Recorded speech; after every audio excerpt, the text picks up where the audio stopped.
সম্প্রতি প্রধানমন্ত্রী নরেন্দ্র মোদী বলেছেন, নতুন যে অমৃত ভারত ট্রেনগুলির যাত্রার সূচনা হবে তার ফলে যাত্রী স্বাচ্ছন্দ্য বাড়বে এবং দেশ জুড়ে যোগাযোগ ব্যবস্থার মান উন্নয়ন ঘটবে।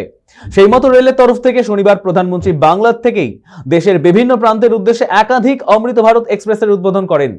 সেই তালিকায় রয়েছে বাংলার 4টি নতুন ট্রেন।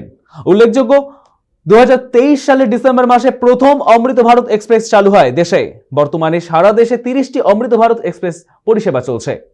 রেল সূত্র মারফত জানা গিয়েছে, হাওড়া আনন্দবিহার, সাঁতরাগাছি তাম্বারাম, শিয়ালদহ বেনারস রুটে চলাচল করবে এই ট্রেনগুলি।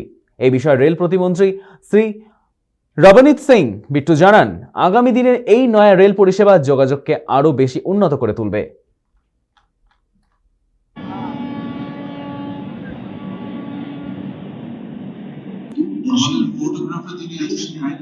हमारे देश के रेलवे मिनिस्टर श्री अश्विनी से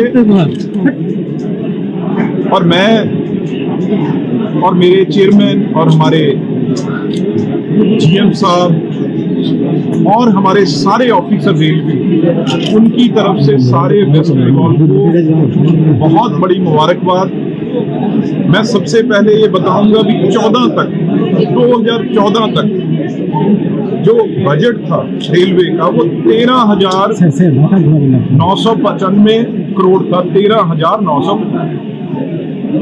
जिस दिन देश के प्रधानमंत्री नरेंद्र मोदी जी आए तो उन्होंने वेस्ट बंगाल के लिए और रेलवे ने तकरीबन 87,860 करोड़, कहां 13,000 करोड़, कहां 87,862 करोड़ यहाँ का बजट है। आज आप अंदाजा लगाइए कि कितनी बड़ी रेलवे की। और अगर मैं कहूं जो रेलवे कंस्ट्रक्शन यहाँ पे हुए ट्रैक की, वो तकरीबन 1,362 किलोमीटर, 1,362 किलोमीटर ये नेटवर्क बड़ा है।